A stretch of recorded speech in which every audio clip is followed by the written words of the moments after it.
ঘূর্ণিঝড়ের প্রভাবে বৃষ্টিতে চট্টগ্রাম নগরীতে জলাবদ্ধতা সৃষ্টি হয়েছে, দুর্ভোগে নগরবাসী। এ বিষয়ে আরো জানাতে চট্টগ্রাম থেকে যুক্ত হচ্ছেন সহকর্মী হোসাইন জিয়াদ। আমরা ঢাকায় দেখছিলাম জলাবদ্ধতায় মানুষের চরম ভোগান্তি। এই মুহূর্তে চট্টগ্রামে কি পরিস্থিতি দেখছেন এবং সেই সাথে নগরবাসী এই দুর্ভোগ নিয়ে কি বলছে? স্বাস্থ্য এবং স্বাদের মধ্যে চমৎকার একটা ব্যালেন্স করে পীর প্রিমিয়াম আয়োডাইজড লবণ। শম্পা, মূলত এখনও চট্টগ্রামের আকাশ একেবারেই কালো মেঘে ঢাকা এবং মেঘের পরিমাণ কিন্তু বাড়ছে। থেমে থেমে বৃষ্টি হচ্ছে। সকালে 6টা থেকে সকাল 10টা পর্যন্ত একটানা কিন্তু মুষলধারে বৃষ্টি হয়েছে।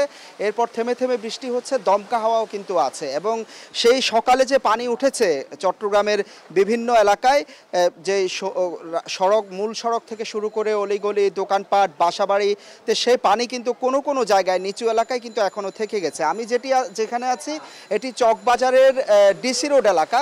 দেখতে পুরো সড়ক আসলে এটি দেখতে একটি খাল কিংবা একেবারে বলা যায় যে খাল কিংবা নদীর মতো মনে হচ্ছে দেখতে। এখানে প্রায় 3 থেকে 4 কিলোমিটার এলাকা জুড়ে, এখান থেকে দেওয়ান বাজার পর্যন্ত পুরো এলাকায় কিন্তু এখনও হাঁটু থেকে কোমর পরিমাণ পানি। সকাল 7টার পানি কিন্তু এখনও পর্যন্ত থেকে গেছে। এখানে যারা বাসাবাড়িতে বসবাস করেন তাদের সুপেয় পানি, রান্নাবান্নার এক ধরনের সংকট তৈরি হয়েছে। এখানে যারা দোকানপাট কিংবা ব্যবসা বাণিজ্য করেন তাদের ব্যবসা বাণিজ্য স্থবির। এই চিত্র কিন্তু সম্পা পুরো নগরীর বলা যায় যে গত 20 বছরের এই চিত্র। এবং এর মধ্যে সরকার যে 8,000 কোটি টাকার একটি প্রকল্প বাস্তবায়ন করছে, জলাবদ্ধতা প্রকল্প, সেই প্রকল্পের কোনো অগ্রগতি আসলে এই এলাকার মানুষ কোনো ধরনের সুফল পাননি। এখানে আসার পর তারা বেশ ক্ষোভ প্রকাশ করছিলেন যে এই নালা থেকে মাত্র 500 থেকে 1000 গজ দূরেই হচ্ছে চাকতাই খাল, কিন্তু এই রাস্তার পানি চাকতাই খাল যাওয়ার পর্যন্ত যেই জায়গাগুলো আছে সেই জায়গাগুলো আসলে ভরাট হয়ে গেছে।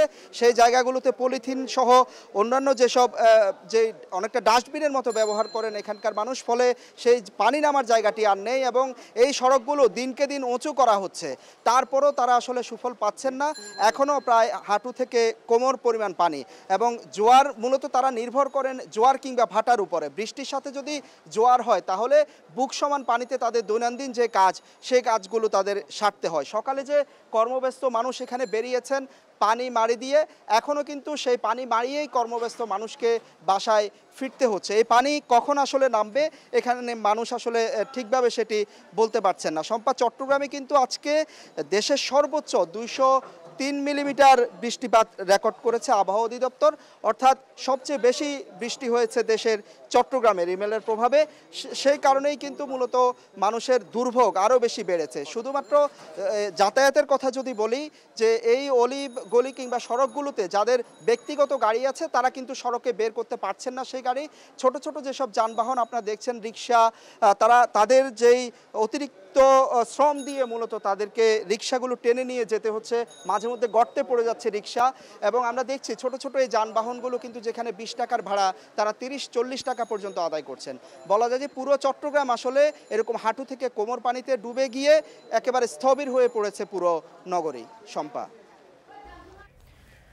ঘূর্ণিঝড়ের প্রভাবে চট্টগ্রামে জলাবদ্ধতার সৃষ্টি হয়েছে, সেই খবর জানাচ্ছিলেন।